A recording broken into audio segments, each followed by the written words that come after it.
Internship session. Thumbs up if you can see my screen. Weird thing, but let's just check. Great. Okay, cool. Fantastic. So this is just, yeah, acing your virtual internship. I thought it would be valuable to just spend some time doing this. It was just, you know, it's part of the viSHEbility initiative, and I'll introduce what that is in a minute.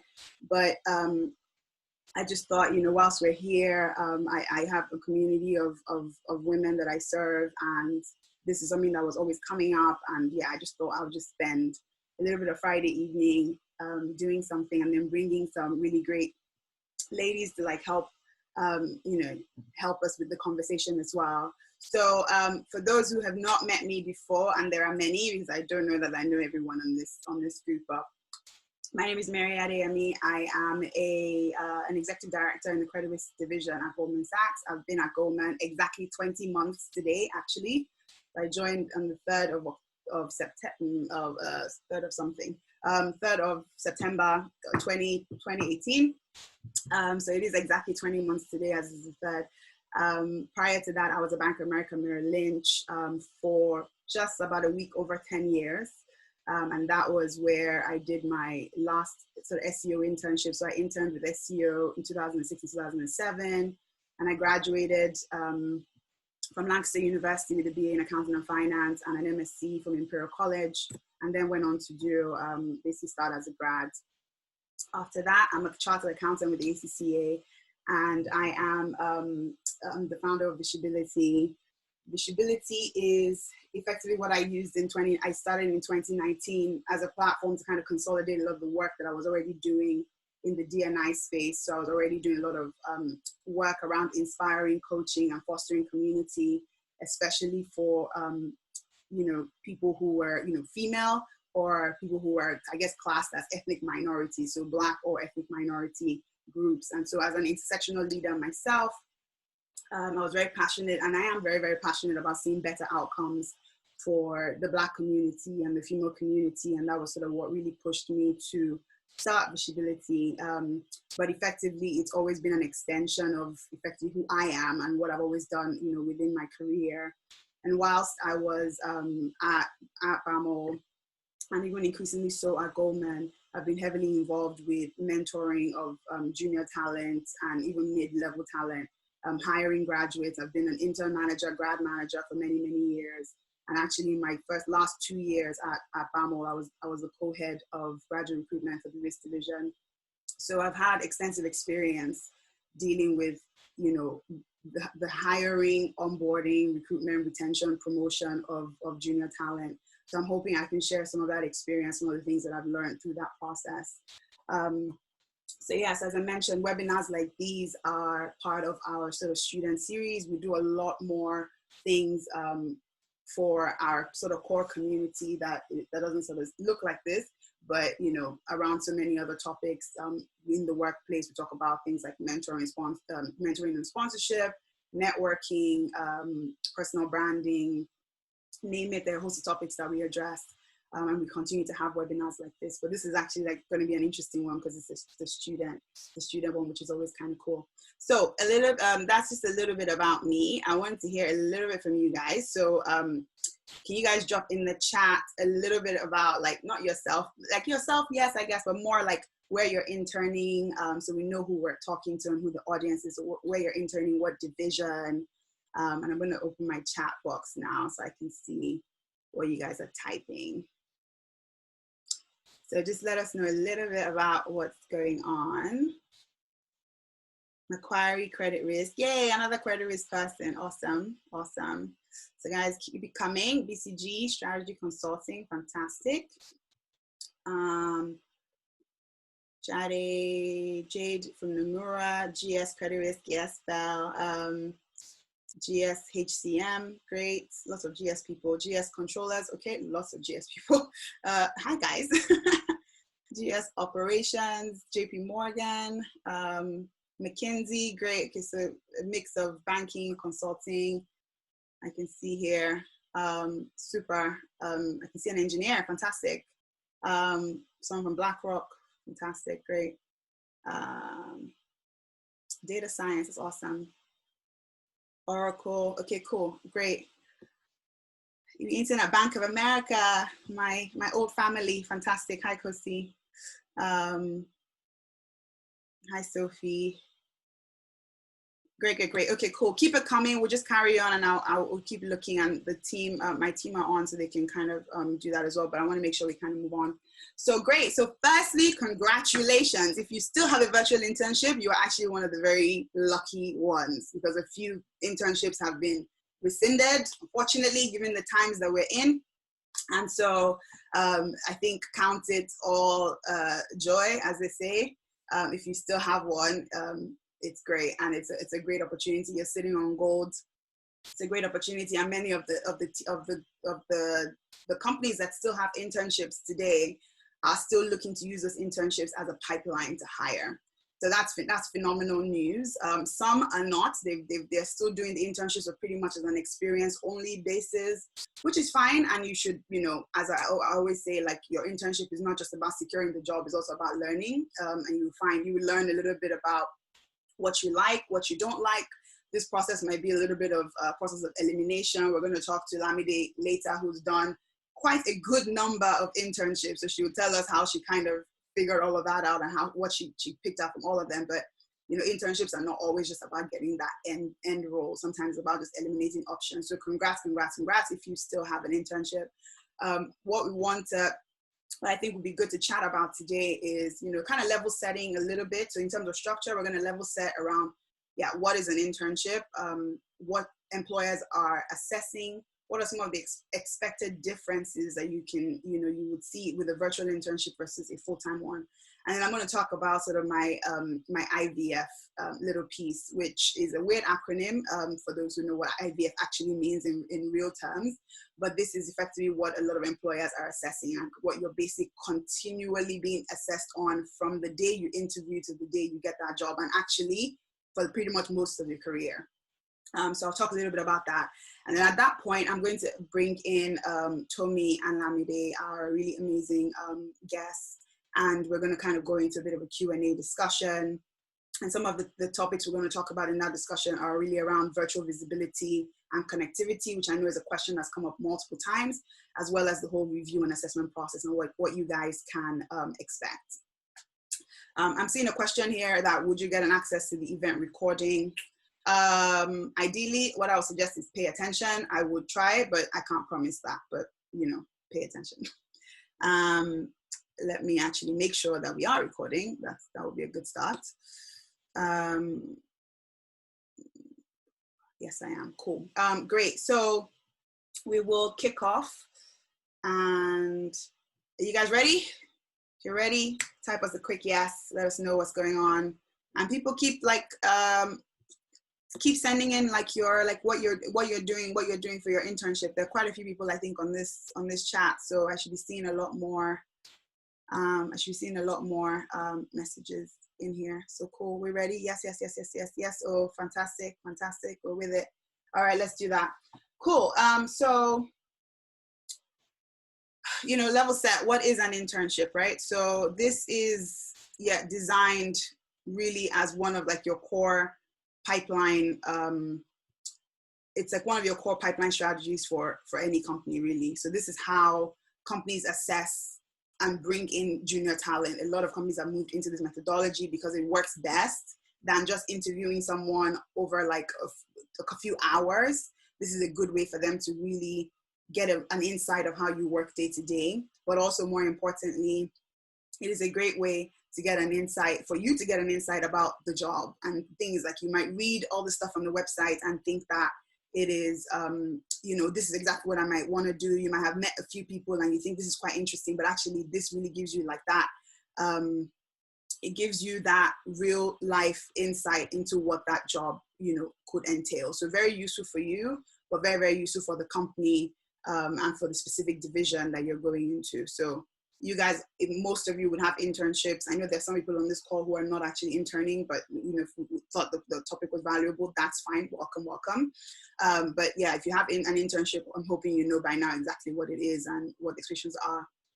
So I wanted to level set really quickly on like what employers are assessing, and then we're going to delve a little bit deeper into this. So I always call it IVF. Is one, employers are always assessing, is number one, is this person interested in the role? And then I mentioned this is all the way from the moment you send in an application and or your CV. These are the things that they're assessing. They're thinking, is this person really interested in this role? Do they care about the role? Number two, are they someone of value? Will they be useful to the team? And finally, they always think, will this person fit? Do what I want to be around them? Are they interesting? Will they be a good team member? Will they be a good culture carrier for the firm?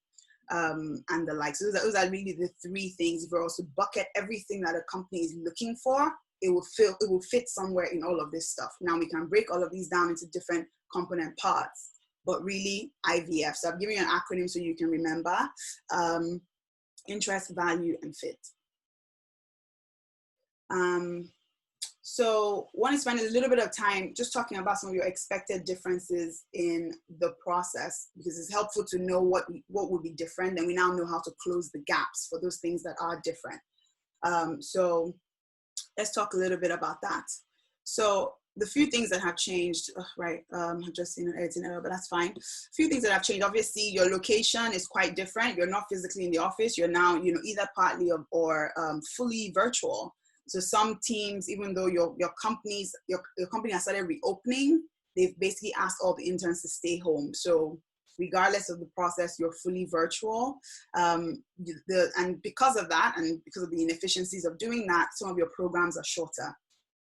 So the typical, as an example, the typical Goldman internship is 10 weeks, and at this point it's 5. So we've pretty much halved the tenor, but it's still the same outcomes for GS. The expectation is still that we're going to be assessing for a full-time role. So now what you had before as 10 weeks of an opportunity to demonstrate your value, to demonstrate your interest, your value, and your fit, now you have 5 weeks to do that. So there's a little bit more pressure with that going on. So keep that in mind as well. Obviously, your program experience is quite different. In an in-person internship, you have the opportunity to, be immediately visible. People can see you when you walk in the building. You can connect with your team members more readily. You can benefit from hearing just those side chats and meeting someone at the coffee shop and all that type of stuff. Obviously quite different here. So you even need to be more intentional about connecting with your manager, with your teams, with everyone that's around. You have to be a lot more intentional around doing that. That being said, there's actually a little bit of a positive here, because you can come around some of the geographical limitations that we previously had. So now what people are doing is they're now running multiple programs and webinars that are, leveraging the senior leaders who maybe sit in New York or sit in Asia, and bringing them to the fore. Whereas prior to this, it was always like regional internship programs and quite separate. Now there's actually an opportunity to bring some things. I've also heard about some companies that are doing some cross geographical projects. So the interns are working together online to deliver a project or presentation or something. So this actually does create some interesting opportunities, because we're no longer now bound to this specific office. So at least take that positive away from it. And then, the way you're assessed is different, just in the sense that if I was in the office with my intern, I can watch every single thing. They may not know that I'm watching, but I can observe a lot of things. I can observe when they come in early, when they leave, how many coffee breaks do they have, when they're absent from their desk. There's so many things I can gather from that when I'm observing, but in this case, I can't. So it's sort of limited. So again, it's highly important that as an intern that you are intentional about making sure that your competencies, your technical skills are being assessed correctly in this season, and that you're not leaving room for any doubt in the process. And then, your outcomes are quite different. As I mentioned before, some, typically your internship will lead into a full-time offer. Now that's sort of TBD, depending. Some teams would allow you to do your internship. And I know some companies would finish the internship, and I think they're going to do like another assessment center after the fact, to kind of close the gap. So teams are coming up with different ways, companies, divisions, teams are coming up with different ways to get to the outcome that they want. So be careful about that, and always ask the question and have a lot of clarity around what the outcomes for your program are going to be. And of course, there's no precedence. Like, so people have had virtual internships before, but one where as an ecosystem, we're all now on virtual. Like, that's just sort of the way it is. So it's a first-time experience for a lot of companies, a lot of managers, a lot of teams. So you might find that the people that you're working with, they don't have the immediate answers for you because they've just never experienced it before either. So we're all kind of in this together. We're all learning together. So I think I wanted to put that in your mind so that you know that there's nothing to be nervous about. Like, people are just exactly in exactly the same boat and trying to figure it out. I was on a manager training yesterday, and yeah, like, they were pretty much teaching us what we needed to do as managers in this season. So definitely don't feel like you're alone, and that you need to know it all, because we're all sort of in that really sort of weird state. And that, I think that also travels when you think about the work that you're doing, is that the work that a lot of divisions are doing and are responsible for it has changed quite a bit in this season. You know, how companies are executing what they're doing has changed a lot as a result of COVID-19. And so definitely just kind of stay nimble and stay flexible through that process. Right, so cool. So I wanted to delve in really quickly on IVF acronym and what it stands for. So as I mentioned, firms are always looking at things like, are you really interested in the role? And I always say, like, interest is a verb. I get this all the time, especially at interviews where someone says, well, I'm interested in credit risk, I'm interested in something. But actually, when I then look at whether or not they demonstrated that interest, is actually not quite clear. They've done so many other things.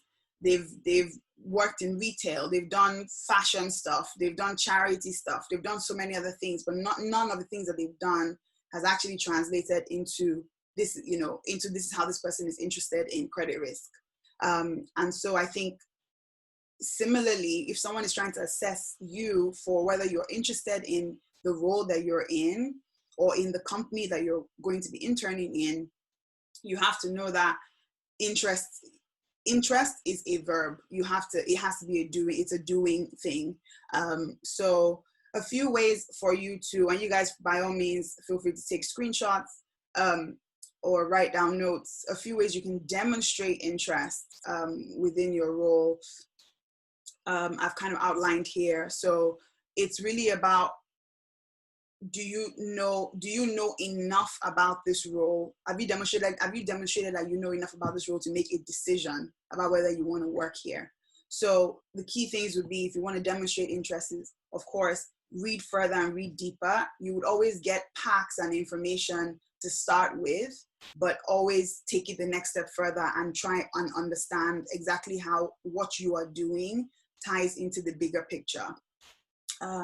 In the context of how your firms, like, you should know how your division makes money.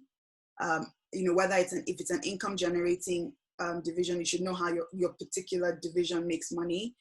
If it's not an income generating division, you should understand how it supports income generators. The fact is, all of us are going to be working for businesses. All of us are working for businesses. So business is money, right? So you have to understand the money trail in your organization, and that's what's gonna help you understand the bigger picture. So further ways to do that: attend meetings, town halls. A lot of you are going to be in your companies at the halfway point of the year. Well, we're already June 30th, so news releases are going to be coming up really soon. So make sure you listen to that and see how your division all kind of ties into that. So read the annual reports, attend your town halls, networking events that are being set up for you. Watch the news, read articles, listen to podcasts around things like in your space. There's so much out there, information, So definitely go and, check things out, and don't wait to be given information. Actually go and take the proactive effort to find stuff out. Of course, the quickest way to demonstrate interest again is by asking questions. If don't ask, don't get. And if you don't ask a question, it means you're not interested in knowing. It's pretty much what people can take away from that. So ask questions, offer your help, be on time always, and look to participate. So some of your friends might be organizing different things through the summer. Figure out ways that you can put your hand up and participate, and that way, whether it's things in your division, outside of your division, just put your hand up to participate. It could be something as simple as moderating a Zoom call or a Zoom meeting, and that's fine. It could be something as simple as moderating a Zoom call or a Zoom meeting. Or it could be something like, I want to send an email, or, you're supposed to own a process. And it might be this weekly email thing that needs to go out, take the initiative and own that. And for the 5-week period that you're there, let that be something that you're going to own. And, it's going to come from, you, which is great. And then, so the next piece is around value. And, this comes up a lot, add value, add value, add value. We hear it all the time, right? But when I've also really defined like what value is just usefulness. So whatever it is that you're doing, whatever output you are creating, is it useful for the team? Is it being done in a way that is useful and helpful for the team? So after 5 weeks, what is it that is different about the team or the work that is being done? What is it that's different because you have been around? So definitely so that's pretty much what I would say about value and usefulness. I'm just moderating the chat as well. Okay, great. So focus on, and focus on being useful. That's how you add value to your team. So always think about what does the team need right now? How can I help? And plug yourself in. And sometimes the question is really just like, how can I help? But I always say with that question, how can I help, is a really weird one, because for 5 weeks, people are just going to be getting to know you, or for however long your internship is. So they don't really know your skills or your interests. So asking people, how can I help, might be actually a very counterproductive exercise. Rather, I would suggest you assess the situation and tell people what you can do, and say, I can help do this, rather than how can I help? Because by that question, how can I help, can actually create a lot of cognitive overload for the person that you're asking the question to, because they don't know what skills you're bringing to the table. They don't know as at yet. And there's no point in them just throwing you into the deep end and then you then fall on your face. So it's always better to lead with what you want to do. And that also really demonstrates that you're taking a proactive approach and you're owning your experience in the internship. And the internship is not about you knowing everything. The focus really is on growth and potential rather than performance. So no one expecting you to know everything. It's actually a great time in your career because there's literally zero expectations of technical knowledge, actually. So this is a great time to ask the craziest questions you can think of. This is ask the basic things, and do it early, not in week 5 or week 6 or week 8. Try and do those things early and ask those questions and have that intellectual curiosity really, really early. So on the topic of value, key ways to do that are really around like your technical skills and your competencies. A lot of you would have seen this before, even through the internship process and all of that. But I wanted to just highlight a few of this here, right? So in terms of developing your technical skills, some of you are coming from various different backgrounds, like what you're studying is quite different from where you're interning. So maybe you might be doing the sciences, but you're doing an investment banking internship. So how you can develop your technical skills, if it's something that is completely new to you, or you just want to brush up on, and get practical with what you've been studying. Of course, attend your training sessions. A lot of companies are going to set up training sessions. They're usually quick and fast. It's going to be in the first week. Make sure you're attending your training sessions and you are listening. We're going to talk a little bit about health and fitness and stuff later on, but the fact is, this is one of the periods in your life where you need to be rested all the time. The idea, trust me when I say, like, if you're a student and you're used to doing all-nighters, it's a very different experience when you do an all-nighter or whatever it is that you're doing at the moment, whether it's watching Netflix and whatever. It's a very different experience when you then have to work the next day. You'll be surprised how many people fall asleep on Zoom calls and that type of stuff. It's crazy. So you have to prioritize sleep and rest in this season so you can give yourself the best shot at being alert and, you know, learning. Some of these training sessions are long. They're 6, 7 hours, 8 hours long, back to back to back. So you need to be ready to take that in. So definitely prioritize rest and give yourself the right opportunity to step forward. Be resourceful. Google is your friend, what I always say. You don't always have to ask every question. Try to see if you can find information, but balance that with efficiency, right? So don't go off on a tangent trying to go and dig into information yourself for something that's super urgent, and then only for you to come back 3 hours later and then say you haven't found anything and you start asking the question. So you need to do that mental math very quickly of like, what should I ask right now to get me on my way? Or should I just go and like Google a bunch of things? So whilst you need to be resourceful, balance that out with the timing and the deliverable that you have in place. But, you know, leverage whoever is giving you assignment, ask those questions. Always ask, when do you need it for? In what format? What does good look like for this assignment? Where will you be satisfied? So what does good look like for this assignment? So always ask that question. Commercial awareness is something I talk about a lot, and I've already alluded to this before, is just understanding, first of all, how your company makes money, and consequently then what are the various things that can impact that ability to make money.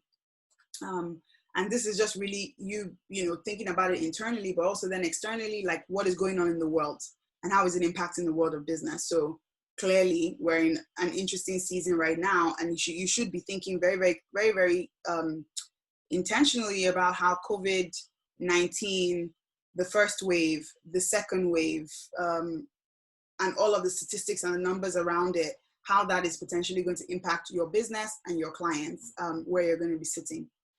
So think about that. So be aware of stuff. So this is for, again, watch the news, listen to podcasts, do different things. And some of your firms might have podcasts. So for those who are at GS, as an example, GS has a GS Talks. And if you go onto Apple Podcasts right now, the GS has a podcast, and they talk about, they have like a weekly roundup of like economic events. They have a bunch of other things that you can leverage. So, and anybody can access it. You don't have to be at GS to access it. So these are some of the things that you can basically find. You know, it's just I talk about podcasts a lot because I listen to a lot of podcasts. I literally take it with me wherever I can be cooking and listening to it. So I multitask quite a bit. And so those are good ways of kind of staying up to date with stuff, and getting like thought leadership. So The Economist has a fantastic podcast. The FT has a fantastic podcast. These are all really good things. If you want to build your commercial awareness of how the various things that are happening in our markets are translating into the world of business, these are all really good things that you can leverage. So we talked about asking questions again. So ask questions, but try and be organized with the questions. It would even be so much more annoying, really. It would be annoying anyway if you were in the office and you kept on walking to someone's desk every other 5 minutes to ask a question. It's distracting for them. And even more so now, would you be picking up the phone? You wouldn't necessarily pick up the phone every other 5 minutes to ask that question as well. So try to be organized in your question asking, like group questions together. Read a little bit more and get 3, 4, 5 questions and book time in to have that conversation, so that it's a lot more organized, rather than just interrupting people's mental flow.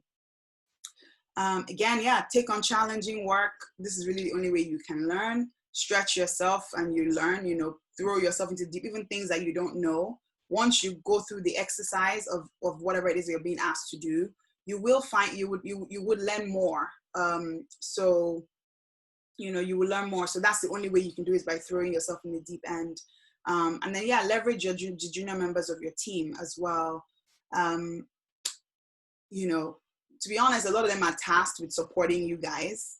So even though I am, as an example, I am Belle's manager on this call, I'm probably not going to be the one doing her training for most of it, because I've basically tasked the junior members of my team to make sure she has access to the various systems, that she's fully set up and stuff. So, and technically you guys will generally feel more comfortable going to speak to the analyst or the associates on your desk rather than the VP or the MD or the director or whoever. So definitely leverage your junior members of your team. They're closer to you in age and experience. You guys probably speak more of the same language. And yeah, so, you know, don't take that for granted. So definitely trying to leverage that. So now moving on quickly to competencies, big area that comes up a lot. These are some of the competencies that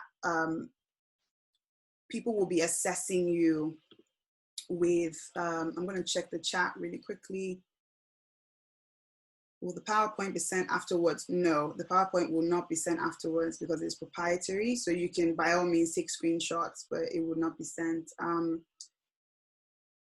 If the question can't be answered by a junior, do you ask the senior? Yes, if the question cannot be answered by a junior, of course, ask the senior. And it's a good, and frankly, if you come up with a question that your junior doesn't know, it's actually a good thing. So if you ask the question, so yeah, by all means do that. I'm just checking if I've missed anything. Okay, cool. We'll carry on. So yeah, so these are some of the competencies. There are quite a few, but I've tried to group the key things that tend to come up quite a lot, where I've assessed across my different roles or the various people that I've managed. And we've talked about some of them already, so I'm not going to go into too much detail.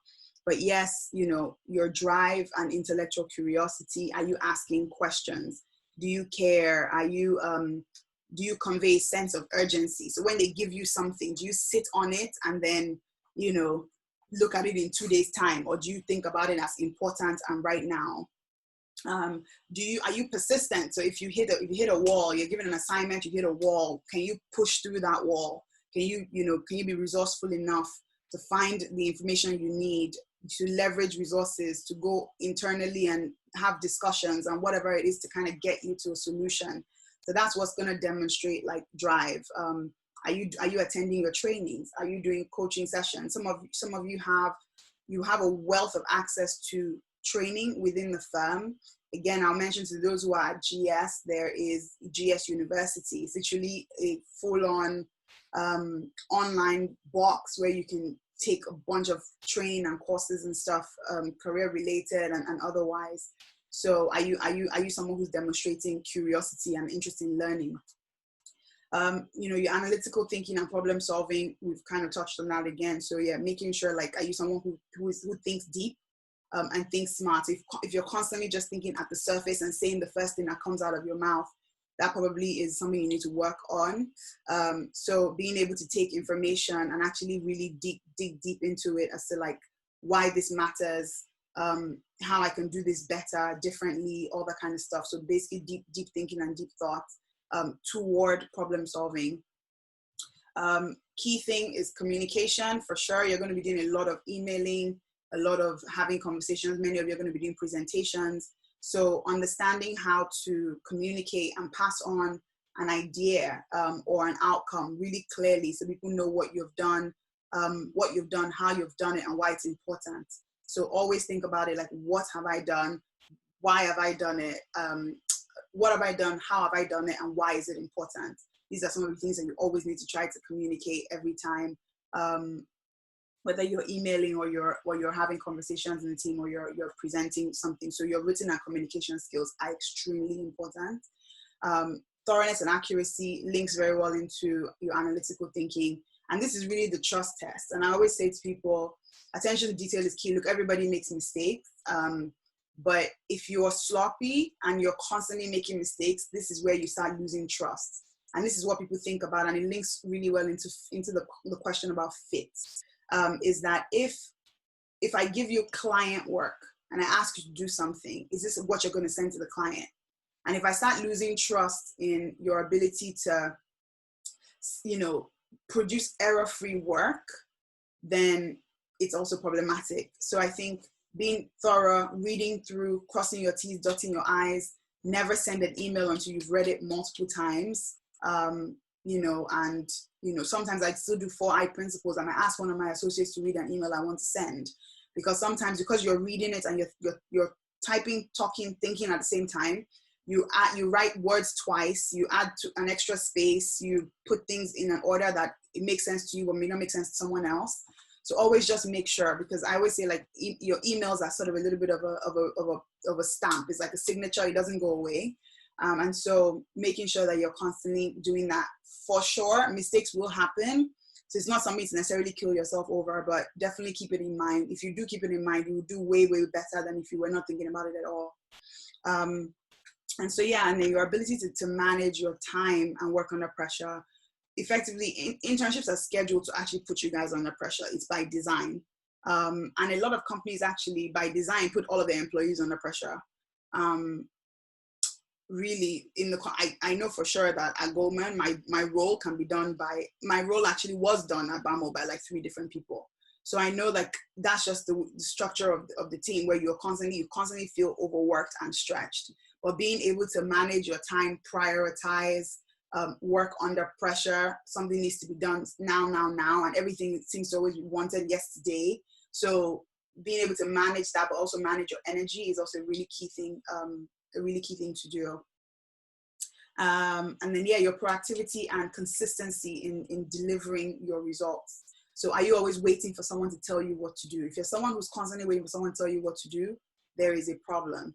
That is not a value add thing, because the people that you're working with, they're overburdened by so many things to think about. But if you actually were coming up to say, oh, I could help you do this, or I have some spare capacity, that would actually, put you in a really, really good state. And then consistency, I link them together, but actually can be quite separate points. Don't be like the one-hit wonder that does like an amazing piece of work in one thing, and then the next thing you do is just complete rubbish. So always have like an average that you're on, and then some things will be at the average and some things will be above the average, but don't be someone who does that constantly, because then people can't assess you and it just seems like it's a bit of a fluke. So always have like that minimum viable product, minimum viable performance level, so that, but then try to always like go above and beyond that. But yeah, having more consistencies as you're delivering different pieces of work, you're generally quite consistent with what people now know what to expect from you. And so that also helps with like your branding and all of that stuff. Judgment and decision making is really about just, are you always tossing around and not moving forward because you can't make a decision of what to do and how to do it. So being able to just take a good decision, judge a situation and judge what you should be doing in that situation, and just go ahead and do it. Of course, ask questions and all of that, and then go from there. And then finally, your teamwork and relationship building, extremely important in this season. You need to figure out how to build team. And we're going to talk a little bit about that in a bit, how you're going to build connectivity with your team and build relationships that matter within the firm. So there's a whole session. We're going to talk a bit about visibility and connectivity, but that's definitely, these are all the things that really matter for your during your internship, around the competencies that you'll be looking for. And actually, a lot of times when managers are asked to give feedback on interns, the feedback falls into one of these buckets. They literally would ask managers to say, can you rate this intern based on 1, 2, 3, 4? There probably is like 3 or 4 areas that might be, this would differ across firms and across roles and all of that stuff. But they will say stuff like that. There's usually a bucket for technical skills. So wherever you sit, whatever matters there is how you be judged. And there'll be something around likely communication, likely your judgment and your teamwork and relationship building, and then probably some other thing like conscientiousness. So that's number 4, your thoroughness and accuracy. So by all means, ask your managers when you get in, or your buddies or mentors that you've been assigned, ask them, what are my KPIs? Having a clear understanding of actually how am I being assessed is key. And we're going to talk a little bit about performance reviews, but having that is so important. Having that is just so important. So the final piece is around fit. And really, this is just like, does the team like you? and this is where it becomes super subjective, where there's so many things that bind people together. There's gender, there's race, there's culture, there's background. There's so many reasons why people bond. But, you know, this is really it. And people, frankly, they hire who they like and who is of value to them. That's just a point blank fact. And so making sure you're likable, you're polite, you stay humble is a good thing, that you're helpful, you're valuable. These are all the things that people want to know. And you want to be able to envision, you want that person to be able to envision you long-term, sitting in that seat, working with them for that company. And so that's kind of really what fit is about, but it's a less specific thing. It's really about relationships, and trying to leave no doubt in the process. So definitely some of the things that we're going to talk a little bit later on around visibility and relationship building will be key to staying connected, to regular meetings with your manager, regular like Zoom coffees and you setting up Zoom coffees and Zoom calls and stuff, so that even though we're virtual, you're still having that kind of face-to-face connectivity. So, right. So at this point, I am going to bring my guests on. So Tomi and Olamide, and they're going to introduce themselves really quickly. So what I'm going to do now is stop sharing my screen, and then so that we can see them and bring them back up. So cool. Give me 1 minute. I'm going to stop sharing. Fantastic. So now Tomi and Olamide, I need to find you and unmute you.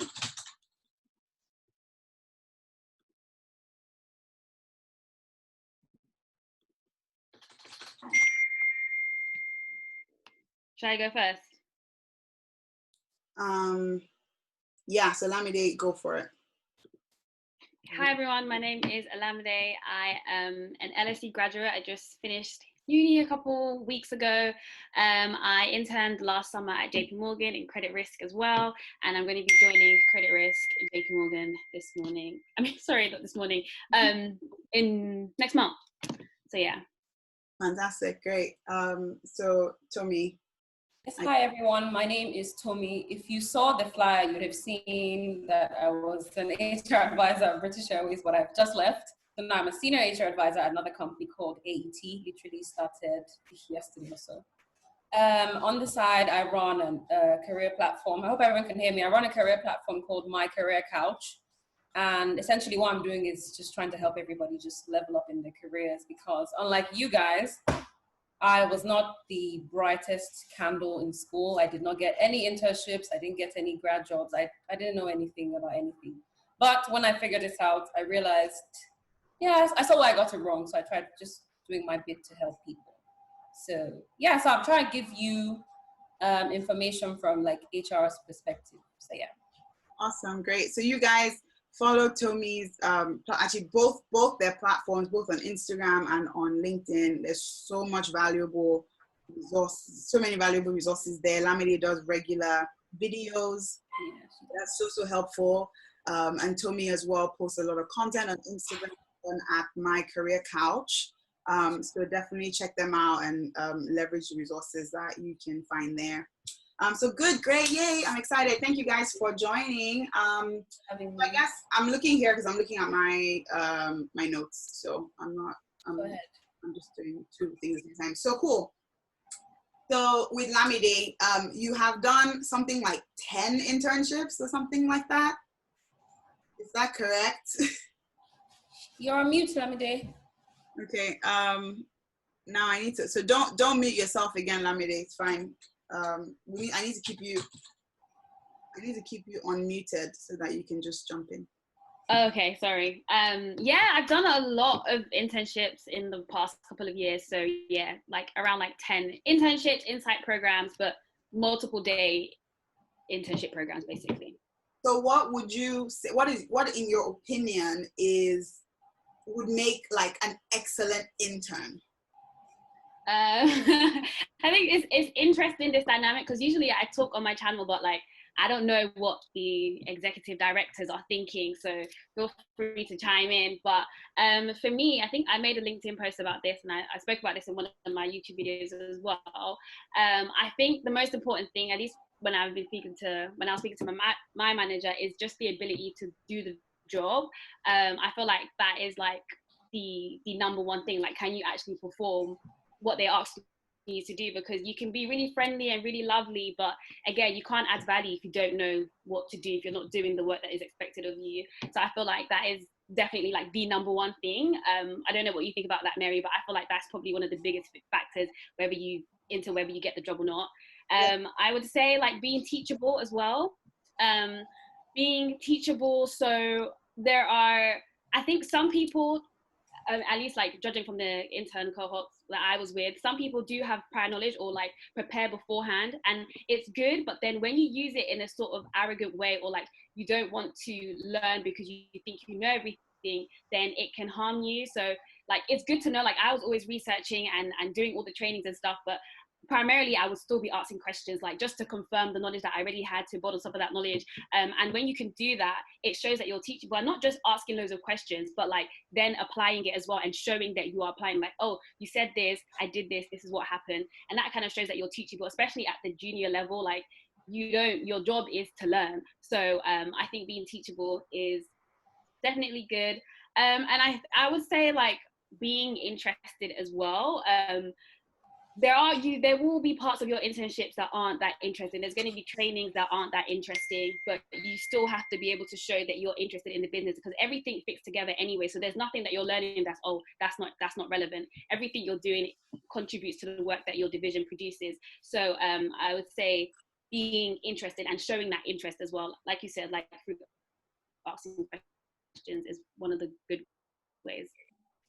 Okay, excellent. So Tomi, do you have anything to add to that around like what you've seen with interns and what might make the perfect intern? My HR. Yeah, I mean, those from both of you, really, really good. I think one thing to add is the interns themselves knowing what you want, right?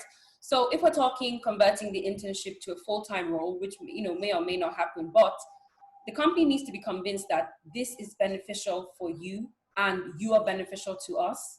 And in the same way, you interns, you need to decide, is this beneficial, for me? What do I want to learn out of this? And I just want everyone to, when you leave today, decide what you want to take away from this internship. It can still be like really high level now, because obviously you haven't worked before, but let me give you like maybe 3 things that might guide you, like 3 broad headings. So decide that you want to take away a CV building goal, right? So what can I add after this? What do I want to add to my CV? Like, if you probably have an idea of what will happen on the job. So maybe, do you want to learn a new skill, new software? Do you want to get certification? Go for maybe 10 trainings. Make it quantifiable as well, because the best CVs are those ones that have numbers. So rather than talk about, oh, you took the minutes of a meeting, talk about you took the minutes for five senior director meetings, something like that. So have your CV building goals, maybe 2 or 3, if you want 5, 10, completely up to you. Another one, have a network building goal, right? So do you want to meet, so say, for example, you get in for the finance program, but really deep down in your heart, you want to be a lawyer. So you can have it on your goal there. You want to connect with 5 people in the legal team, or 5 people in, whatever goal you want to build around your network. So have a network building goal, maybe another like 2 or 3. It could even be a network building goal in terms of LinkedIn. Like if you want to build your LinkedIn profile and you want to connect with more people from whatever companies you're working in. So in that way, you position yourself so that you're available and you're really present in like meetings, in talks, so you can then pinpoint who you want to speak with and then add them on like LinkedIn after. So your CV building goal, your network building goal, and then your personal brand building goal. So if you're like Olamide now, you have a YouTube channel. I'm sure some of you are really active on LinkedIn. If you have your Twitter, that it's all about your personal brand. You want to have things that you can turn to content for your personal brand platform. So those 3 headings are really key. And then they help when, say, your manager's asking or HR is asking, so what do you want to take away from this? Because a lot of times the answer to those questions are not very convincing. You can see this person is just really grateful to be here, but they haven't really thought about what am I trying to take away. So, you then have all these examples like, I just want to learn and grow. We all want to learn and grow. Mm-hmm. And as Mary said, this thing is really new. Like this new company I went to, they have said they're not doing the virtual internship. It's so new. Like people are usually scared, right? They have no idea what to do. So this company, we were talking about it, they're like, nah, we're not moving ahead with this. the manager's just like, I just can't cope. I can't be bothered now. Maybe I'll learn this year and do it next year. So for those of you going on to this, realize that you're like the pioneers. Honestly, you have the opportunity to set the pace. Literally make it be like, oh yeah, we had this girl last year. She was so amazing. You could be like the benchmark for further, internship. So, but have your goals, right? Define what success means to you, because if you don't do that, you run the risk of not getting the right experience you want, right? So you go in there, you're just happy to do anything, happy to answer any questions, but then say in the end, you actually want to be, sorry, my brain is so fried. Say you actually, as I said, you actually want to work in legal, but then you got into finance. If you don't define now that actually my end game is to get to legal, you will be so finance focused that you forget about getting that experience in legal and, building your connections in legal. So I think, yeah, let it start with you. Decide today what you want to take away from this internship. And then you can then Wasn't that so good, guys? Like, okay, in the chat room, did you like that? 3 things: your CV building goal, your network building goal, and your personal brand building goal. I'm writing notes, so, and I'm not even doing an internship, but I'm writing notes, okay? When you were talking, I wrote so much. I'm like, I need to go and teach them all of this. Learning thing is every day. Like, this is key, right? So the next time I'm going to send an email to my interns, Belle, take notes. I'm going to be talking about your sorry, Belle. I'm going to see this next week, Monday. So no, that was awesome. Both of you guys, awesome. Great. So now talking about technical ability. So this is one thing that comes up all the time, where people who are, in particular for students who are not, they're studying a completely different thing to where they're interning. How can you actually go about, I know I've talked a little bit about technical skills, but I wanted to hear from you both. Where have you had that experience of having to learn something completely fresh when the stakes are so high? Mm-hmm. Yeah. I mean, at the end of the day, we know that in this day and age, career paths are not linear anymore. Like, let me take me, for example, I studied law. As soon as I was done with law, I did all the legal work that I hated it. Sorry to all the lawyers on this. Then I started teaching because I thought I absolutely love children. Let me start teaching. I wasn't getting the money, moved into facility management. And then as I was doing this, I realized, you know what? I love this HR thing and all of these. So from each thing, I'm just trying to be the best I can be, knowing, because it helps when you know the end goal as well. I knew that, fine, I'm going to get this master's, I'm going to go into HR, but what kind of skills are they looking for in HR that I need to build where I am right now? So really, and everybody, people love people that are successful, right? You can be the best at, whatever role you are. And then when you're selling it to wherever, the next job where you're trying to go, really highlight the achievements and the transferable skills. So don't even worry, just learn. And as Mary said earlier, there's almost like no expectation on you guys right now. So you really have, no one is expecting you to come in for 5 weeks and take over the world. So really is to build and develop yourself. Right? So it helps, if you don't know where you're going, if you're still a bit unsure, that's fine. Just focus on excelling at the job, because you can always tweak that in any way. You can rephrase it anyhow on your CV. If you brought in $12,000, sorry, just pulling out random examples from the air. If you brought in $12,000 and tomorrow you decide that you want to be a painter, you're going to know how you phrase that $12,000 to how you can use that to bring in painting clients, right? So just focus on doing your best. Did that answer the question? It did. No, great. Thank you. Rami, did you have any other tips? Yeah, I think Tomi really hit the nail on the head. But I know, like, for me, and I'm sure, like, for most of you other interns, when you heard the word technical, it's just scary. Like, I don't know. For me, it was just used to be a scary thing. I studied economic history, which some people think is technical because of the part of economics, but it really isn't. It's just like studying history. So technical was always scary for me. But then when you really the technical skills is just understanding what they are doing, like understanding the terms that they're using and how to carry out the work on the desk. It sort of breaks down that sort of scary barrier.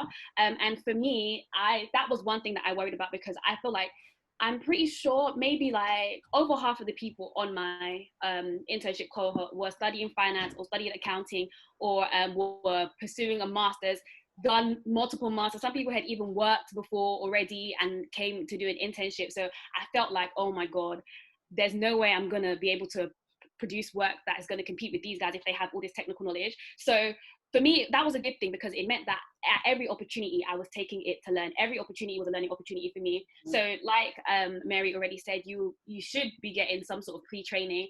I went through the pre-training like it was uni. I was there with my notebook. I even have it here. Like, I don't know if you guys can see. Oh, you can't see, but notes and notes. And to be honest, like when I was taking the notes, I can't say that it was really all going in, because obviously it's not very tangible. So I didn't really understand it, but that's the sort of effort that I was putting in to make sure that I understood the work that I was doing. And then when I would hear it again in the physical training, and then I would hear it again when someone on my team uses it, then it starts to like click in your brain. Okay, so this is what this means. That's what that means. And then you sort of ask questions to like fill in the gaps. And that's kind of how I went about it, to be honest. And yeah, basically. Yeah, awesome.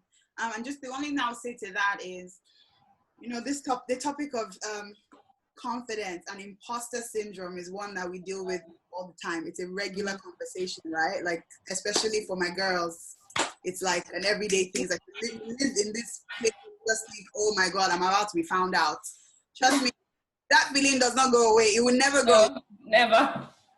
So stop fighting it. Just embrace it. Take that feeling as like a faithful friend that's going to go through life with you. But you need to now learn how to respond to it when it talks to you. You need to know how to talk back to it, and you need to learn to feed bravery in your life. And one thing I always say is, when we talk about the point around confidence, is that there are different levels of this confidence thing, right? So there's confidence. So you have like character confidence, where you know, like, I know I'm smart.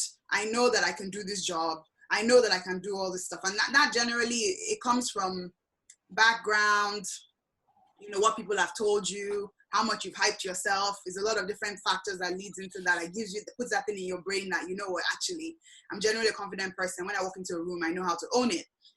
But the problem where we always tend to lack is this capability confidence piece. Because we always think, like, for me to be confident, I should have done this before. And that's not always true, because if you've always done everything you do before, it means that you're not learning, and it means that you're not growing. So it's actually like the experience of feeling out of your depth is a strong experience of you growing. It's actually a stretching experience. So you should want it. You should actually love it, because it means that you're growing. And when you come out on the other side, you know you're going to be much better for it. So you might feel uncomfortable in the middle. I'm sure a rubber band, when it's being pulled, doesn't feel like this is nice. It's nice. It's literally like I'm about to snap. But in the end, it has enough strength in itself to kind of stay the course. And when I think about that, when you may not have done the exact thing you're doing before, but you've learned. Every single one of you here, you've studied or you're studying, you've demonstrated the ability to go from zero knowledge to a certain level of knowledge in something. Absolutely. Let that be the thing let that be the receipt that you're keeping. So that when you go into a new space, you're telling yourself all the time, okay, you breathe and say, yes, this feels weird and it feels like I have no idea, but I have demonstrated my ability to learn in the past. And so now I'm just going to take it easy. I'm going to go back into that space that tells myself I can do this, and I'm just going to learn this all over again. This is a new thing, but I'm going to learn it. And that's where you need to stay. And that's what keeps, and you're going to feel this weird wave of stuff, but it's a natural thing. And don't let anybody tell you that it is not natural. I wrote the other day, I was writing a course on this confidence piece, and I was thinking, actually, how would I define imposter syndrome? And hopefully this resonates with you guys, because it did to me. And I said, you know, imposter syndrome is a state of being that magnifies self-doubt in your life, think that you lose trust in your capabilities, and that you feel that your weaknesses overshadow your strengths, and that your value has been overestimated. And in particular, that the feeling you're experiencing is not normal. And that's the one thing that isolates you, because you just think, oh my God, I'm the only one feeling this. And that's absolute rubbish. Like, everyone is feeling it. And so once you understand and normalize that this feeling and this fear is just a normal thing, regardless of your gender, your race, your whatever, it's a normal thing for everyone, then you just kind of roll with it. And I say to people all the time, if you listen to what some people say, you realize actually we all don't know what the hell we're talking about. Yes, nothing. Like, we all don't know what we're talking about. Nothing. We're all learning as we're going, honestly. It's just sit down one day and actually pay, like, forget the person talking to you, whether they are experienced, 20 years experience, whatever. Just actually sit down and listen to what they're saying. Like, oh my God, this guy just asked the most basic question. Like, how can you ask that? You know, and you'll be surprised how, like, our MDs and really, really senior people, they ask the most basic questions because they're so far away from, like, the reality of the day-to-day. They literally have no idea. So the thing that takes up like 20 hours of your day is it's nothing more than a speck to them. And they don't care about it. They don't even want to know it. They don't need to know it. It's your job to know. It's not theirs. So but when you actually listen, you realize that they ask the most basic questions. And people are just fumbling over each other and talking over each other. And people are repeating what the last person just said. So actually, what makes anybody better off than where you are? Nothing. Like nothing, actually. So I've come to realize that now I just sit and just look at everyone and go, wow, this is amazing. Y'all so we're all in the same boat. Everyone's around each other, you know, but honestly, guys, I just have to say, guys, completely agree. And do it afraid. Just keep going because doing creates more doing, right? When you do this once and it makes sense, you pull through. Even if you fail, when you bounce back, you want to move on to the next thing. It's just that feeling of success, right? You know, when I wanted to start this platform, I was like, what do I even have to share with anyone? But then now, viSHEbility is inviting me to speak. Like, I have anything to say. To do my name on billboards, and I'm feeling like she'll be on her LinkedIn, you know. So just keep going. Yeah. I promise you, you will just keep it. So it'll be like really strong. Yeah, and for those of you coming from a non-finance background like me as well, it does sometimes feel like a setback. Oh, I'm not going to know what they're talking about. But it really and truly is an opportunity because there is less, even though you're an intern, there's less expectation on you, especially when you come from a non-finance background and non-technical background, there's even less expectation. And it's not the less expectation that's the good thing. It's the fact that when you do produce work and your work is just as good as all the other interns who have studied finance and have studied accounting, then it's even more of a wow factor because it's like, wow, like, you know, she hasn't spent 3 years, 5 years studying this thing. And look, we can't even tell the difference between that person who has studied finance and her who has no finance, or her work is even better than people who have studied this. So it's definitely an opportunity as well. But yeah, like the feeling doesn't ever go. Ever. No, but you'll be fine. So we're like 25 minutes to the end, so we're gonna start rushing through questions at this point. Okay. So Tomi, just wanted to pick your brain a little bit around the topic of viSHEbility. I know you've done. I can't really hear you. I wanted to pick your brain on the topic of viSHEbility. viSHEbility. So now we are in, you know, it's virtual. People always absolutely important. How can interns stay visible and be connected whilst they are not physically in spaces with their teams? Okay, so viSHEbility internally, I would say starts with the most basic things, right? Like getting up early, having your camera always on at meetings, right? Communicating with your line area. It could be whoever's making the decisions or the evaluations for you guys. It's the supervisor, line manager, or HR. Communicating with them every other day, right? You can have something like maybe on Mondays, do your catch up, say, you know, these are my deliverables or what are my deliverables. Wednesday, do your check-in, you know, this is how far I've gone. Friday, updates. You don't have to do that, by the way. I'm just saying, let them know that you're here. And that way you also figure out what's expected of you daily. And then you're not winning a miss, right? So you could be doing something that you think is absolutely good and you feel like it's adding value, but nobody needs that. So that's the first thing, communication. As Mary said, commercial awareness, which will inform your questions, right? Research the company and ask questions. Then network. I can't say this enough. Speak to people. You can't win in a box now. Everyone has to see you winning. That's just it, right? So being visible inwards is also about networking. Reach out to people. You can learn so much. I've touched on being present in meetings. You know, the meetings one is really important. Don't zone out. And be recognized for the right thing. So that could even be the smallest thing. So being online now, you could just walk away from your desk, right? You wouldn't think that's a thing. But if someone is calling you at that point and they can't reach you, if it happens once, twice, you already become like, what is this person doing? So if you're walking away, block out your calendar or let someone know that I'm just stepping away from my desk, I'll be right back. Being proactive as well. As Mary said, it can be really tough when you ask someone, so what can I help with? To take the initiative, speak to people. Then if you find something you want to get involved in, reach out to your manager, say, is it okay if I help Olamide do XYZ? You know, be proactive in that way. And I think another thing that's really important is take care of your other interns. Be the person that will say, oh, hey guys, since we're all interns, can we connect? You know, make that group chat on Teams or Zoom or whatever. Be that person, because apart from also being visible to the decision makers, you kind of want to be visible to your own people as well. Like, look on here now. Mary has given me an opportunity. This is an opportunity. This is big for me. You know, I was on her LinkedIn. You know, that's how things come. Don't only be so focused in getting seen in the business, right? So be visible among your peers as well. So that's internally. Now, externally, honestly, I'm an advocate for LinkedIn. I found that I used to be there as well. I found it very intimidating at one point, but don't be. Win in public, because there was a quote I saw somewhere. I said, learning in public is the business card of the future. It's the CV of the future. Honestly, when people see you winning, when your profile is out there, when they see you doing all these things, you start attracting opportunities. You don't waste your time with applications again, because they can see what you're doing, right? So you sail through many processes. Like this job that I'm in now was from one DM to another DM to another DM, and I walked into an office, right?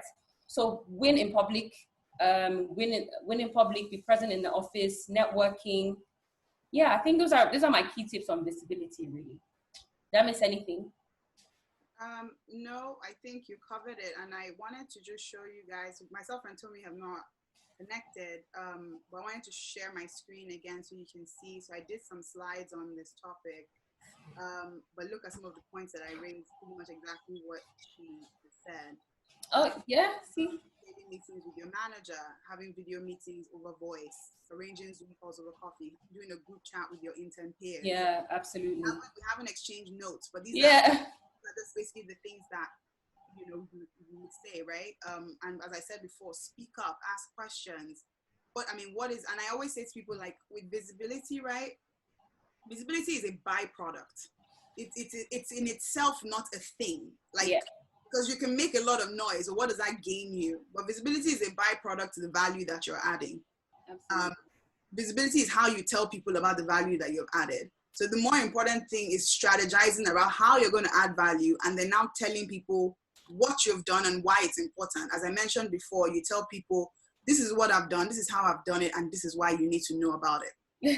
Absolutely. That's really like, when you think about visibility, it's not just about just being seen. So there is that surface level of, I need to be seen and I need to physically be seen. So this habit of just turning videos off through your internship, 0. Yeah, it's only 5 weeks, guys. Let them see you. A video off, right? They need to see you every day. They need to see, because this is how, unfortunately, people know there's a thing we say from where I'm from, and I'll say it how we say it and I'll translate it. We say, Oju lorowa.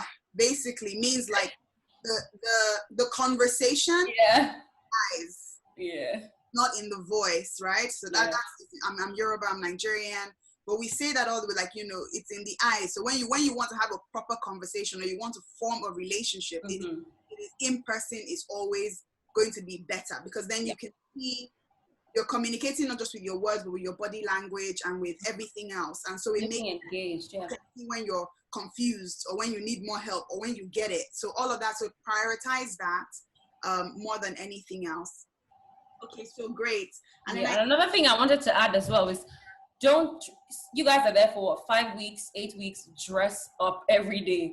You're not part of them. Don't down dress. This is not the time, right? Give it to them, okay? Because you want to be recognized. And honestly, I'm telling you, this thing is scientific. It's called enclothed cognition. First of all, when you dress up, you feel, as you know, you look good, feel good, and you feel like you're ready to deliver, right? And then when you're always dressed up, leaders, HR, they look at you as more than you should be. It's just a mental thing, I promise, but it's even been scientifically researched. If you're walking around looking very good all the time, when it comes to like promotion talks and, talking about who do we need to keep on, they remember you as that really smart person before, and as she said, everything else you said, sorry, I'm just going around, but look good. There's actually a question on dressing, so I'm glad we addressed that. Okay. So the final piece I just want to talk about is reviews and assessments, and how would that differ? So I guess, tell me again, like from your HR sort of background, how would, are there any sort of key differences you think occur with the review process, or do you think it would just largely be the same? But you also mentioned that your firm doesn't even do. Yeah, they gave up. But I know more often than not, it's always a presentation, right? They give you this presentation and say, they give you the talking points and, you know, etc. Go and develop this. So, I mean, Olamide, was yours a presentation? At the end, mine was multiple presentations. Exactly. They love presentations because it's like, fair enough, you've been there for only like 5 to 8 weeks. So what can you really know but present? So they're testing your communication skills and, you know, the 5 W's of a presentation. The first thing you should ask yourself, who am I talking to, right? That's the whole read the room thing. Who am I presenting to? Is it a group of my fellow interns? So are they young? You know, is it the ELT leadership team? You know, if you have global offices, are people phoning in from across the globe, you know, local, international? Look who is going to attend. I mean, you don't have to stress about learning about their profile, but it's understanding how you're going to talk to them and knowing what not to say, right? So if it's probably maybe just your manager and the other interns, you want to make sure that your interns understand you. You don't want to be all over the place. But if you have like ELT, leadership team, you have people phoning in from Singapore, Malaysia, you want to balance all of those. It's just knowing what not to say more than anything else. The second W is, what tools am I using? So obviously now it will be technology. So you have to understand that, test that there's no disruption, there's enough lighting, test that your microphone is working, you know, whatever you would have done for your interview, just make sure all of that is working and practice with that, because you know, technology can be your best friend or your worst enemy. This thing just knows how to give up on you at the worst time. So just make sure everything is up to date. Then where am I presenting, right? As we know, it's a technological platform because it's virtual now. So understand how you're going to like flip between slides. Like, you know, sometimes, you know, well, I couldn't do it for a while, which is why I know now. Difference between sharing your screen, like your entire screen, and then sharing like one page. So when you're flipping between screens, you'll not be like, oh, but on my screen now. And I didn't have what the hell I was sharing because I didn't realize you had to share, you know, just learn how to share your screen, how it needs to be. Then the when is, so it's not essentially the date. So when they say the when of presentation, it's twofold. So you're thinking, first of all, the time of day, right? Any presentation early in the morning, you don't want to be too loud and too animated because people are like, ugh. You know, if it's after lunch, people are heavy, they're tired. So you probably need more graphics, more activity, asking questions, color. You have to keep their interest like really peaked. Close of business, everyone wants to go home and they're literally just listening to you because maybe their manager said they should. Nobody wants to be there. So again, you have to be really engaging, sound, everything, really capture everybody. And the second part of time is knowing when to stop. You know, I feel like sometimes interns get really carried away, want to show you everything they've learned. Know when to stop, because timing is a key evaluation factor. If people are bored, they won't remember everything you've said so far. They just remember, oh, how was that presentation? Oh, it was so long, it was so boring. And I'm sure we've been in those situations before. Maybe the first few minutes you take notes, but then you just leave saying, it's so long, it's so boring, right? And then the last W is why. So why am I presenting? Look through the briefing and decide, what do I want why am I giving this, right? What do I want them to take away? What's the basis? Am I talking about my internship experience? Am I talking about what is the meaning of credit risk? I don't know. You know, what's the meaning of the beach or seashells? I don't know. Just why. I focus on the why. So yeah. Great. And then I guess that's sort of generally most of your reviews would be like your final reviews would be around presenting or doing something like that. Like I said, your sessions are much shorter now, so chances are you may not have a proper mid period review. Like you won't have a 2.5 week catch up. Everything might just happen at the end. So those are great tips from Tomi on presenting. Fantastic. The 5 W's, remember those.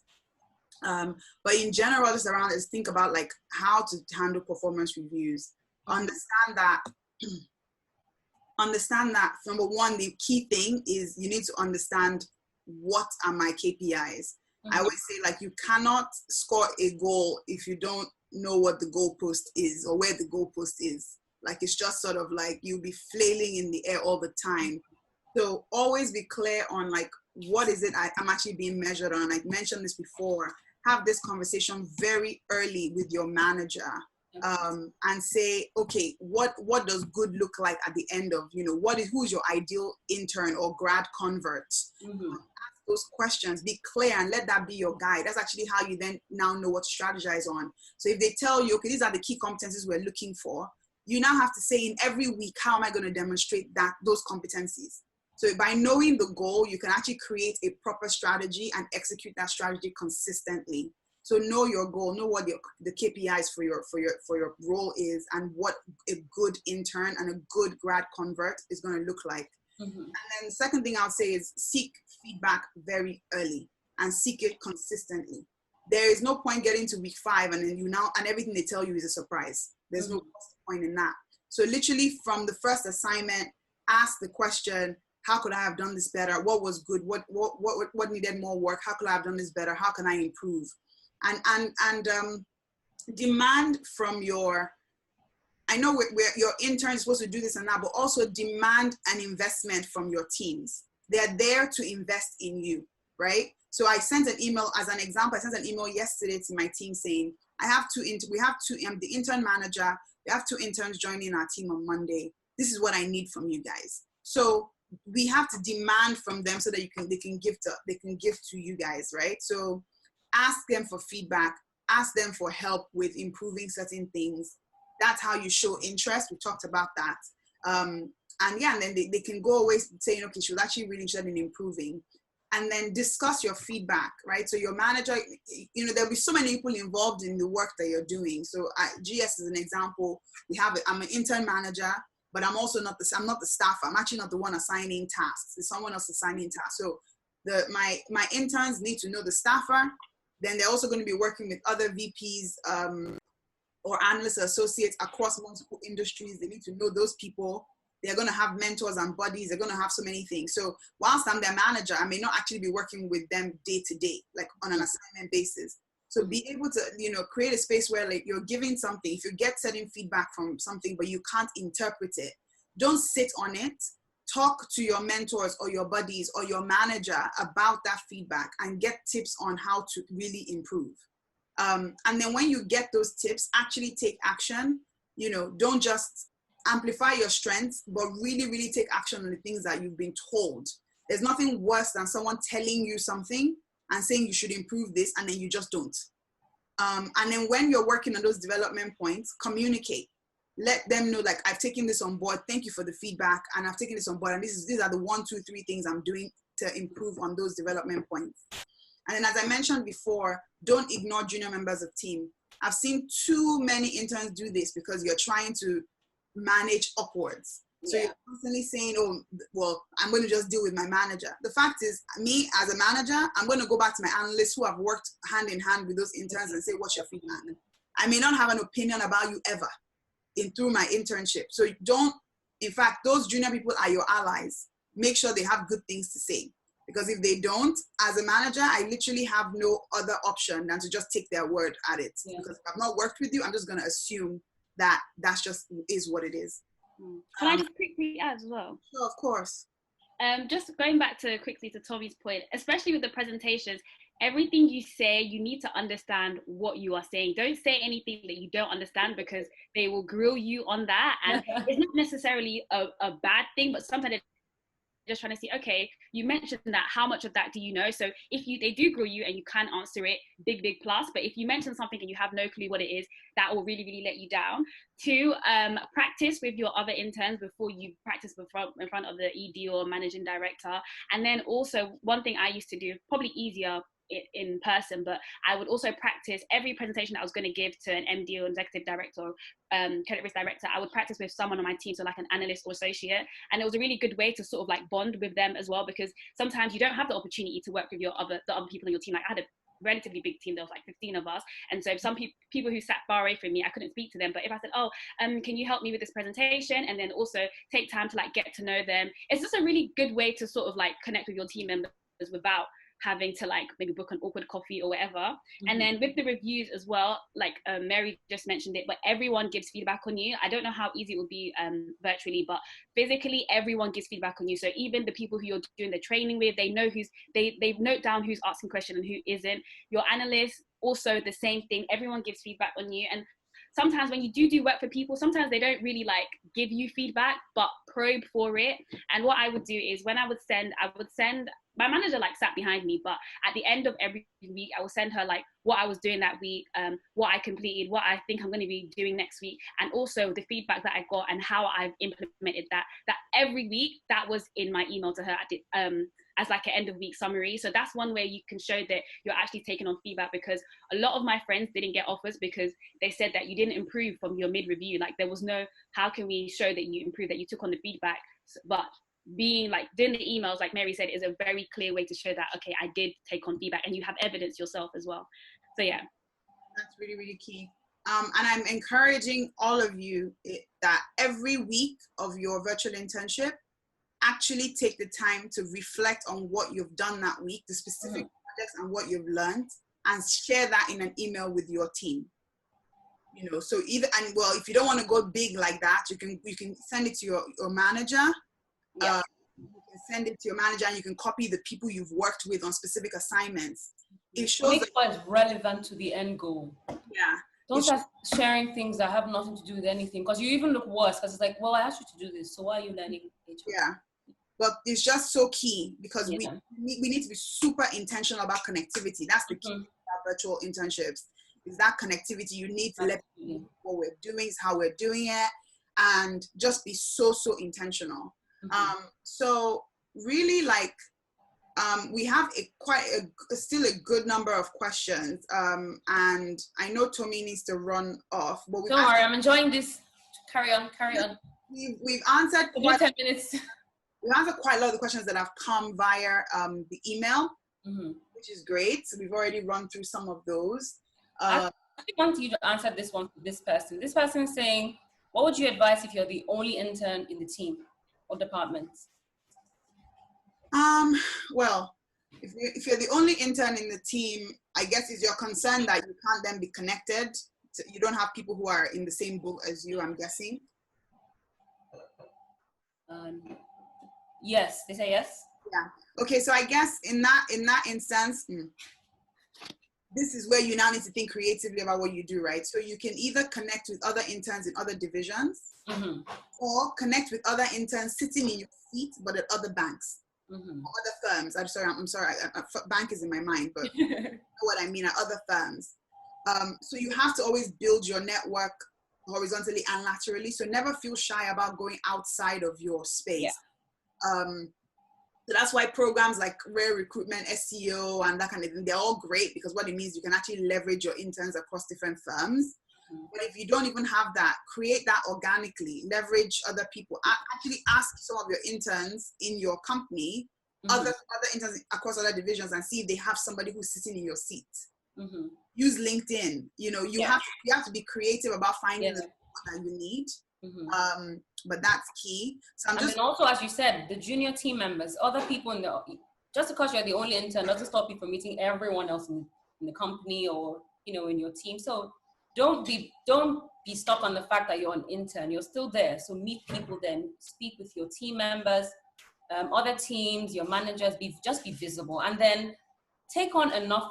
Honestly, this thing is, I would honestly say, is for you more than anything else. Right, so be so committed to your own growth that even if you don't get the placement at the end, you have so much experience, and 5 weeks, but you know, you have enough to share at your next interview. You know, while I intern at this, I did XYZ, I did this, I managed this, you know. So really work on yourself. Yeah. So I have a question here on, it says if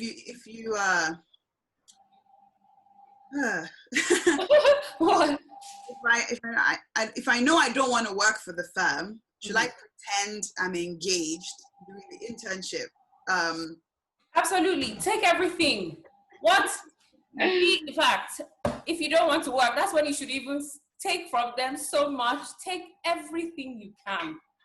So that when you finally get to where you want to go at your next interview, you'll be like, yeah, so at this company, I did this, I did be that person. So when they even ask you, so why didn't you stay? I'm like, it wasn't for me. Let them know that you are that hot.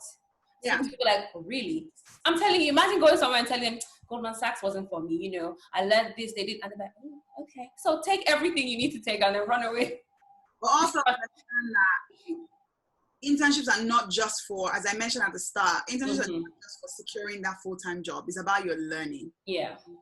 And as Tomi mentioned, you have to have your CV goals. So it's part of your CV building goals that I did that. And definitely never, ever do something that's going to cause a black mark on your performance. Because a lot of times we do reach out to people who have interned before and we get feedback from them. Because during your internship, you are an employee. So if you said to me you interned at Deutsche Bank, part of my interview process or even like a recruitment process, I could have reached out to your manager at Deutsche Bank. Yeah, of course. You don't want to underperform just because you feel like I'm not interested. It's not. First of all, it's not a good thing from an integrity perspective. Whatever your hands find to do it well. That's a consistent value proposition. Whatever your hands find to do it well. Otherwise, don't do it at all. Yeah. Never ever underperform because you just suddenly lack interest. You see it through to the end and you walk away with your head held high. Yeah. Hopefully that answers that question. So absolutely. That's it. I'm skimming through really quickly. There's a question here saying, how do you work smart whilst working hard in an internship opportunity? Almost if not all organizations want that these days. So how do you work smart? So working smart is doing what needs to be done. Working hard is essentially just doing everything, right? So working smart is, as we've said from the beginning, what are my deliverables? What is my KPI? How am I going to hit my targets? How am I going to be reviewed and evaluated based on what's given to me, right? And then you now find ways to be efficient on that role. Companies love people that save them time, save them money, or, reinvent processes and make things smoother. So focus on what you're given. Fair enough, we're saying, branch out, ask questions, but working smart that means you always have the bottom line in mind, right? What we're doing now, say we all have to build this website. Let's build this website. Let's make sure it's great. Don't then start going and making an app and then making a company, just doing, that's how you work hard, because you just want to keep doing and keep going when that's not what's expected of you. So focus on the end game. Yeah, I would add as well, like, if you're going into an investment banking internship in an investment bank and you're gonna be working hard, there's no amount of smart work that's gonna save you from working those hours. Like, there's work to be done, and you're gonna work hard. And especially as an intern at the junior level, you will work those long hours. You will work hard. I think the way I sort of went about working smart is like, I guess it's kind of different at the office, but for example, if you want to work on your team project, you might want to do that outside of the 9 to 5 hours, because then, like, for example, if you have desk work and then you have your team project, when you're working on your desk stuff and you need to be able to contact your colleagues to ask them for, can you clarify this, can you clarify that? You don't want to be doing that at night or at 8 p.m. or 7 p.m. when they're all offline. You want to be doing that between the hours of 9 to 5 when you can contact them. Or like, for example, for me, when we had a lot of like training to do that was sort of like, I don't really want to be doing this. I will do that. I will come in on the weekend and do that, because when it's Monday to Friday, when all my team is here and I can ask them and do that, I that's when I want to be working on the stuff that I need help on. That was the way I would work smart. But working hard is a given. Like, you will work hard. You will work hard. No, absolutely. And I love what Tomi said about, like, it is the difference between doing what needs to be done versus just doing everything. Yeah. And I say, ask the question, what are your outcomes? This is how you can strategize and hit the targets. And your work might be good, but if it's not useful to me, it's actually valuable. I don't care, because it's literally doing nothing for me. Absolutely. It's creating even more work for you, because you now have to review something that's not useful for anything. If it's not helping me, if it's not done properly, if it's not done neatly, then you're just working hard. You're not actually working smart. You're not doing what somebody needs and values. You're just doing stuff. So definitely making sure, like, in terms of tips to work smart, over communicate, ask the questions, and which is why I keep saying, ask that question that says, what does good look like? So if I do this thing, what do you actually want to see? Do you want a presentation? Do you want a spreadsheet? Do you not want any of that? And you just want 3 bullet points in an email. What do you actually want? Because I think because we're also in school, you guys are in school, you're used to doing thesis, you're used to doing assignment type stuff. Whereas if all I need is literally 3 bullet points and you've gone to spend an entire day writing me a pitch book, it's fine, you've done it, but that's really working hard and not working smart, because all I'm going to do is take my 3 points and move on. And that whole thing, you spend the entire day doing something that's not useful to me. But if my intern had asked me, what would you want? Like, I understand the task. What would you want to see at the end?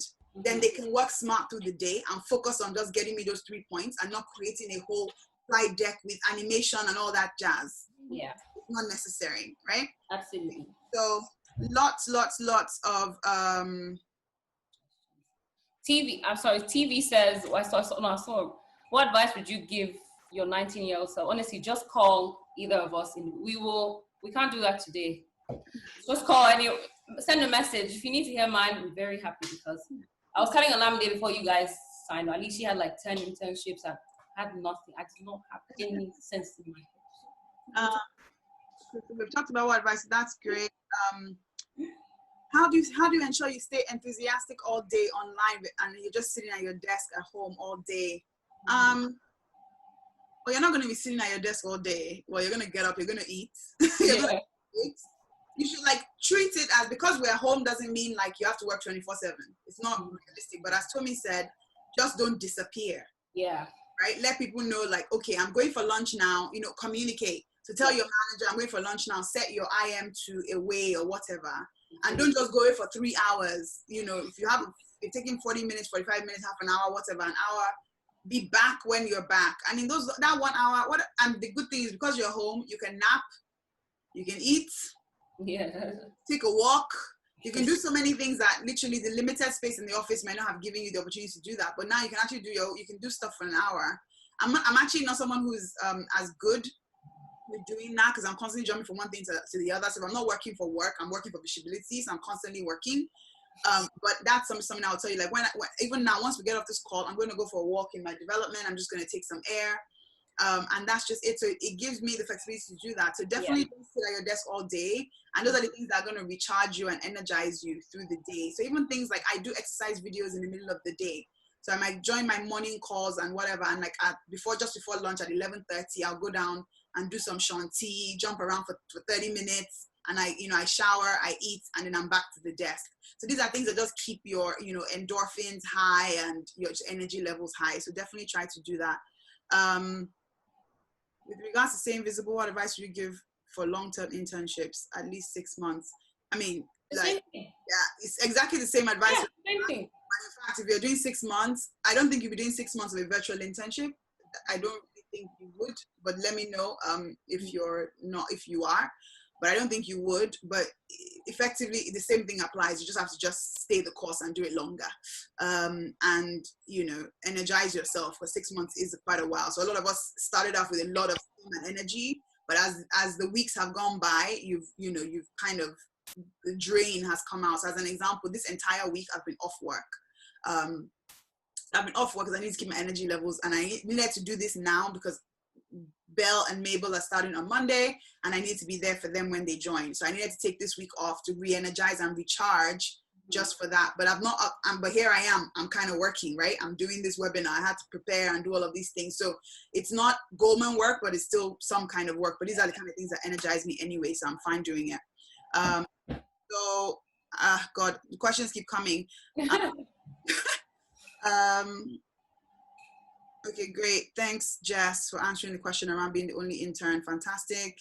Okay, so I think some people are responding. Cool. I'm looking for the next question. Okay, so specific question to Tomi, but I think the person sent it to me privately, is how do you deliver as an intern in a HR officer role? I mean, there's nothing different to what we've said here. Everything we said cuts across every role, understand what's expected of you. It's all here, be clear on your KPIs. There's nothing specifically different. But if you wanted us to talk about like skills and like my experience, sure, just reach out to me. We can talk. Yeah, cool. And yeah, I'm just looking to see what's the frequency of sending updates to your buddy or manager. I think we've talked about that.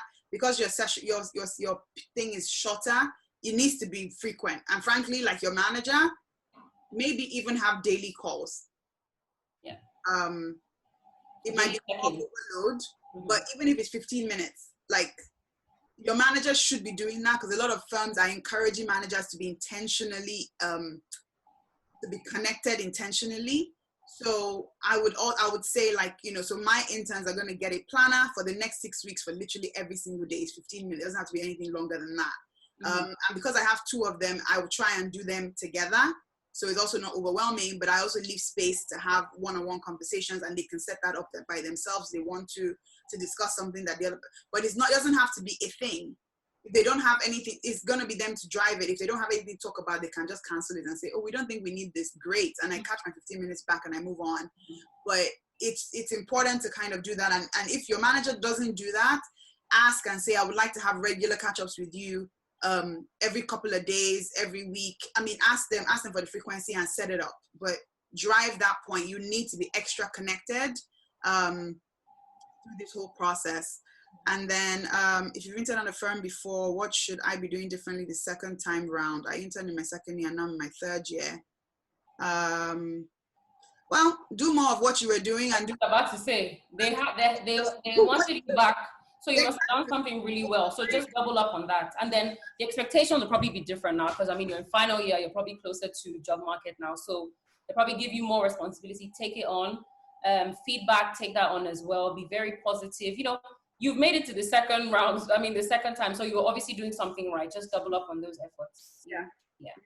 I won't say do anything different. Like, yeah, you're back. It means like they like you. Yeah. They like you. So take it enough to bring you back. Yeah. They like you. And you know, do that. But yeah, but take it up a notch. Yeah.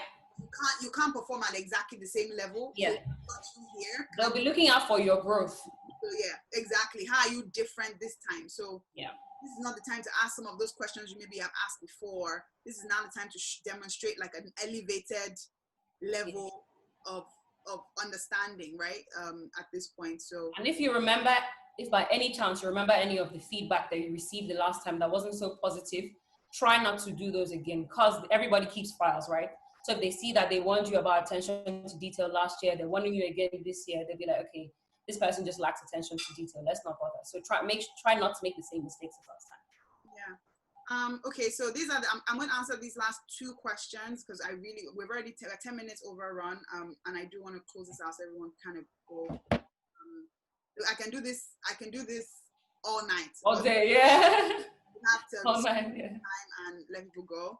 So the last 2 questions we're going to take: how do you make the last weeks of your internship count, and how do you do final presentations around what we've learned? Okay, so presentations we've talked about.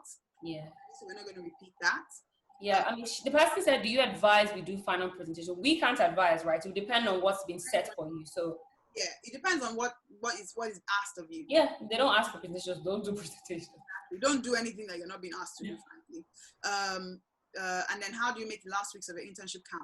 Exactly how it should count from day one. Absolutely. Finish strong.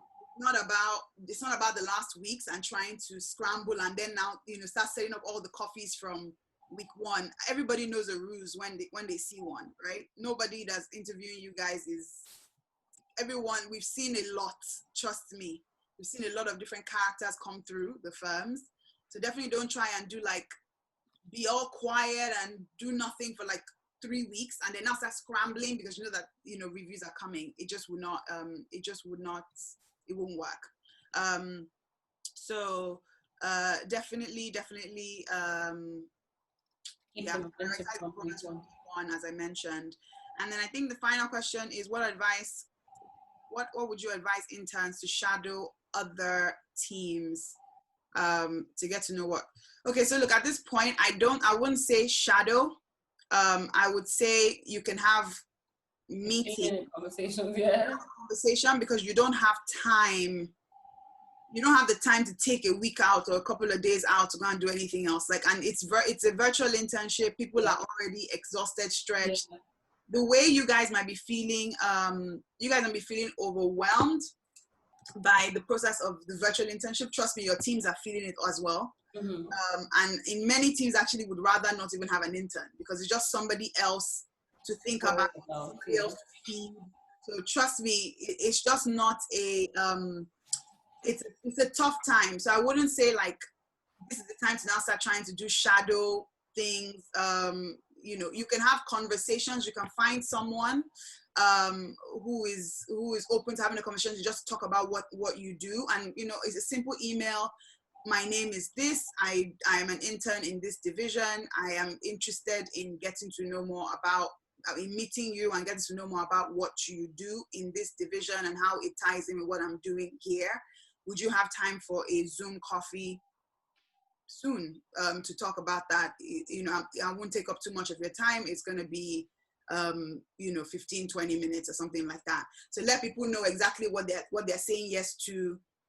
Keep it all quite, you know, succinct. Every time you go into a meeting, really only go into meeting with like your top 3 questions. Don't let it be overwhelming. You know, just do that and then move on. You have to honor people's time and, you know, and respect people's time as well. So that would be my advice. I just feel like because, and again, Precious, I don't know what your specific program is. If it's longer and you have more time, by all means, you can ignore what I just said. But from what I have seen, most of these virtual internships are much shorter than, and so that way you don't have time to be. But I wouldn't even say ignore what you said, because shadowing someone else there has to be a process, right? So you need to speak to your manager about that. You can't just get up and decide, oh, I'm going to shadow. So no matter how long it is, there'll probably be an internal process where you have to ask, and then your manager has to let you go for that time, and the other team has to receive you. So shadowing is something, you have to know when you get in there. Awesome. So this has been really, hopefully you guys have found it helpful. Type in the chat. Okay, fine, great. So Precious, you're at GS 5 weeks. 5 weeks now. You ain't got no time. No. Listen, you're interning at GS. Anyway, start on Monday, then message me. Email me on IM if you have time to do a side chat. There what's going on. So guys, I'm gonna send you a link right now. Please, we love doing sessions like these. Help us do them more. Tell us what worked well, what didn't. I've just sent a link to some feedback. If you can click the link right now and open it in a new chat and help complete some feedback, that would be super, super helpful. I have your emails and you guys have the team email from the Zoom when you registered. It would be amazing to hear how you guys get on and whether you found any of this and like even vaguely helpful. It would be really, really amazing to get that feedback. Obviously, you can see we're doing this just because we're passionate about seeing you guys grow. We're leveraging our experiences. This is all private. This is not associated with any company. I know I've mentioned GS multiple times, but frankly, I am on holiday this week. So I'm not even working. So this is actually very much a personal initiative, and just because I am very, very, very, very, very, very passionate about seeing you guys do well. So it would be great to get emails from you, you know, at team@viSHEbility.com. You guys have the email anyway. It would be great to get emails from you. So if there are any questions that were not answered, send a message. If there's, if you have feedback, if you're having issues through the period, let us know. Actually, I wonder, maybe I'll talk with my team. Let's see, maybe we can do maybe a WhatsApp group with you guys, actually. Maybe for the summer, for the next few weeks, we might do a WhatsApp group. Would you guys like that? And it's okay to say no, because obviously people are inundated with WhatsApp chats anyway.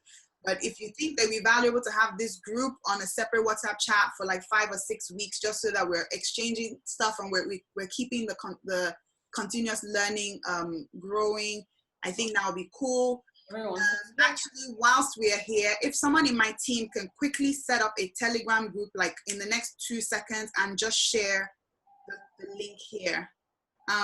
LinkedIn group, probably not, just because not everyone is necessarily on LinkedIn or active on LinkedIn. But it's not as quick, it's not as quick. We tend to use Telegram for our group chats because it saves a lot of the information. So if I don't know who's in my team that's on this chat right now. If someone's in my team on this chat, please just say yes, so I know that someone is here listening to me. And then just quickly set up a quick group. Takes a few minutes, and drop it in this chat. But what we might then do is maybe send an email afterward as well. so we're not keeping you on here for too long. So if you find that valuable, that could be a way, again, for those who are, single interns in their teams and whatever, want to stay connected. It would be a good way to kind of like, help. So we will discuss in the chat. Okay, great. So yeah, so people are keen on the chat. Good. All right. So it doesn't look like I have my guys here at this point. So fine, an email will come out with a link to a group. It is likely going to be on Telegram, not on WhatsApp. So you have to please download the Telegram chat. For you to access it, you have to download Telegram. It's just like WhatsApp. It's like WhatsApp 2.0, but it's great because you can save files and save media, and anybody can join at any point. And you can see all of the chats that have happened before. So you never feel lost, and you can always see stuff. And that way you guys can add each other on LinkedIn. You can do a lot of things, and so that's a good way for you guys to continue. So again, virtual claps for Tomi and Olamide for spending their almost 2 hours with you guys. Virtual claps for them. I'll do it again in a heartbeat, so don't worry. So virtual claps for them, please. I'm literally waiting for the virtual claps. I can't see it. I saw Precious gave me one. Thanks, Precious. Yeah, so virtual class. I have one for Nancy. Thanks, guys. Thanks, everyone. If you have any more questions, please just reach out to us. Yeah, so expect an email over the weekend. I'll share the feedback link as well, and I'll share the Telegram group chat, and we'll see each other on the chat. I never intended to do that, but here we go. I think it's always good to kind of stay in touch. So this can be our little sort of intern family at this point, so it'll be really good. Anyway, thank you guys for joining. Good luck, everyone. You guys should be all proud of yourselves. You've done really well to come this Good luck, guys. All right, all the best. Good luck, guys. Bye. Bye. Thanks, Mary. So we'll speak later. Good to meet you. Slides. What'd you say? I might send the slides round, actually. No, got them jealous. Well, let me not say that. I don't know. They might need them, yes. But we'll see what we can do. But anyway, all the best, guys. All right, take care, everyone. Bye-bye. Thanks, Tomi. Thanks, Olamide. You guys are amazing. Awesome. Thank you so much. Thanks for having me. Bye. Bye.